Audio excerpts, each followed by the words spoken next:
Praise the Lord. கர்த்தருடைய பரிசுத்த நாமம் மகிமைப்படுவதாக. இந்த நாளிலே உங்களை சந்திப்பது மிக்க மகிழ்ச்சி. ஆண்டவரும் இரட்சகருமாகிய இயேசு கிறிஸ்துவின் நாமத்தினால உங்களை அனைவரையும் வாழ்த்து வரவேற்கிறேன். இந்த நாளில் நம்ம எங்கே வந்திருக்கிறோம்னு சொன்னால் புழல் ஏரிக்கு வந்திருக்கிறோம். இந்த ஏரியை பார்க்கும் பொழுது வேதத்திலிருந்து ஒரு வசனம் ஞாபகம் வருது. ஆண்டவராகிய இயேசு கிறிஸ்து கல்வாரி சிலுவையில் தன்னை ஒப்பு கொடுத்தார். தன்னுடைய ரத்தத்தை எல்லாம் தண்ணீராக ஆண்டவர் ஒப்பு கொடுத்து அவருடைய கடைசி சுட்டு ரத்தம் வரைக்கும் பூமியிலே சிந்தினார்.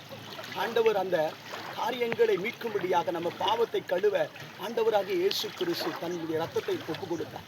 இன்றைக்கு நான் சொல்கிறேன், நம்ம சரீரத்தில் இருக்க அழுக்க கழுவணும்னு சொன்னால் தண்ணீரில் கழுவுறோம். அப்படி ஆண்டவர் அன்றைக்கே அவருடைய ரத்தத்தை சிந்தி நம்மை மீட்டிருக்கிறார். இன்னைக்கு பாவியாக இருக்கிறோன்னு சொல்லி, பலவீனமாக இருக்கிறோன்னு சொல்லி, கடன் பிரச்சனையில் இருக்கிறோம், வியாதியில் இருக்கிறோன்னு சொல்லி கவலைப்படாதீங்க. கர்த்தரிடத்தில் திரும்புங்க. ஆண்டவர் உங்களை கட்டாயம் வாழ வைப்பார், உங்களை ஆசீர்வதிப்பார், உங்கள் காரியங்களில் அற்புதம் செய்வார்.